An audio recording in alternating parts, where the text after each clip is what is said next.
It's the next day in this area that's new, but I'm going to have to put them out of here.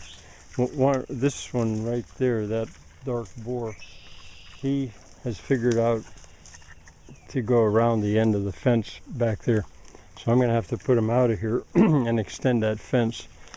That's going to be a bunch of work, but I knew I was going to have to do it eventually. Now it's a lot more open. I don't know if you can tell. But one of the things I wanted to show you here is when I look down, here's what I can easily see now. See these? Those are the knees, the aerial roots being put up by this tree right here.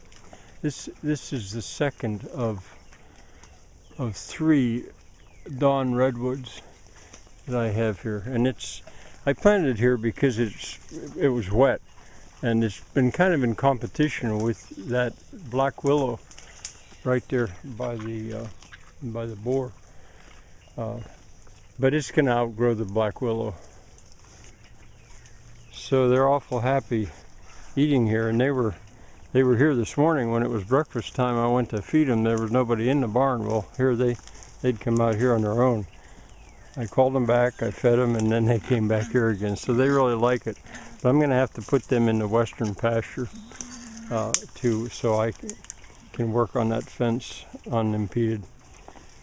All right, that's maybe all it is today. Bye for now.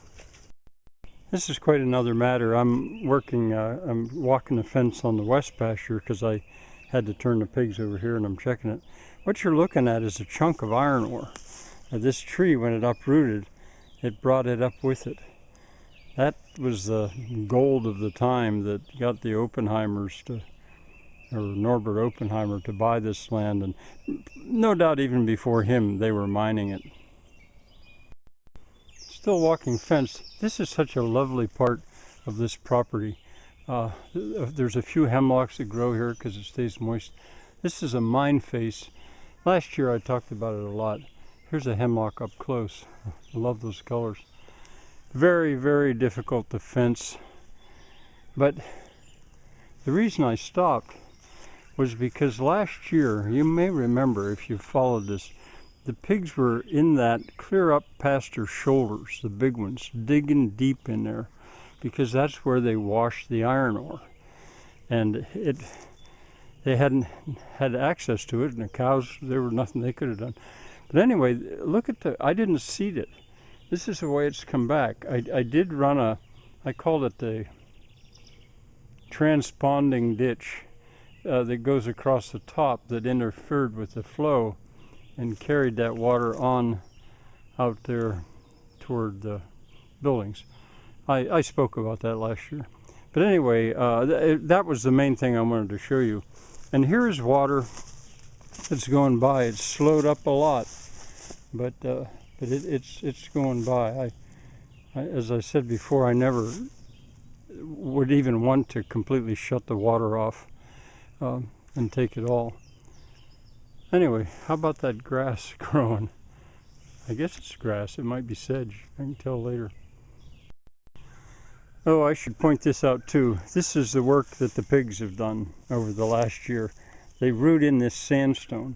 And the sandstone was put here, I assume, no, I think I know, I think I know, because the mine carts came up here on a raised area to carry the ore away from this mine face. I haven't ever found any railroad spikes here, but I'm sure that's what they did. And, well, enough for now. There's that mine face. There are so many trees that have blown over here because there's almost no soil. You know, they've just somehow managed to root into that mine face. And nobody could really get down here with any kind of equipment to haul the firewood or out, so they've just been left, these fallen over trees. Now gradually, over the coming years, I'll saw them up for firewood, I guess. Another thing I want to say about a walk like this, walk and fence, you know, a lot of times I'm tired, I don't feel like doing it. It would be so pleasant with somebody else. It'd just be a lovely morning constitutional, I think they called it.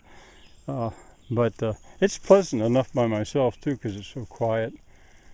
But it's part of a lot that goes on here. Is there's so much beauty and so much joy, and here I am with it alone.